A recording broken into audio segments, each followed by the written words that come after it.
It's beginning to look a lot like Christmas. Now, are you ready for all the last-minute holiday shopping, the festivities, the family? You know that last one, family, can bring some stress into our Christmas season. I know we're supposed to be grateful for family and excited to see folks that we haven't seen in a while, but sometimes it just isn't very pleasant. Maybe you have family who aren't believers and it can become tense. Just don't bring up politics or religion or money and you'll be fine, right? Well, instead of bringing up religion at the Christmas dinner table, bring up your life-changing relationship with Jesus. You might be thinking, now, John, you just don't know Uncle Bill. He's the head of the Anti-Jesus Conversation Committee. It's easier just to keep my mouth shut. Well, it may be easier. Uncle Bill just hasn't experienced the grace and hope of Jesus yet, and you have. There are plenty of ways you can share the gospel without getting everyone defensive.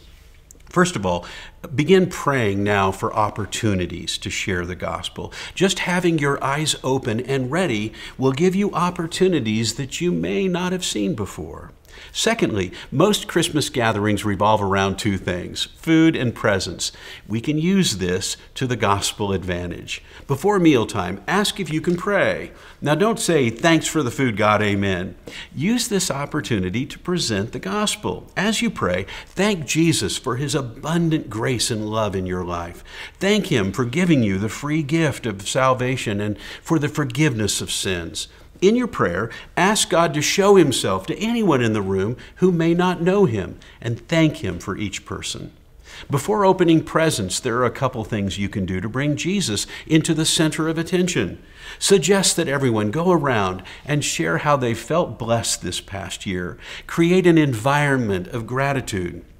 You can express your thankfulness for the season and explain that it's ultimately a representation of God's intention to bring people to himself. Thank God for the gift of redemption in front of your family and your friends. You can also try to share the Christmas story from Luke chapter 2 and bring in other scriptures that tell the heart of God. For example, you could recite John 3:17, "For God did not send his Son into the world to condemn the world, but to save the world through him." Briefly share how glad you are that he came into our world to redeem us so that we may walk in his love and peace. Remember, if you're willing to open your mouth for Christ, God will use you. This is our focus this week at Evangelism Explosion through all of our social media channels and our daily broadcast. You can visit sharelife.today for resources to help you in your prayer life. May God richly bless you this week as you become more intentional in prayer and in sharing God's story.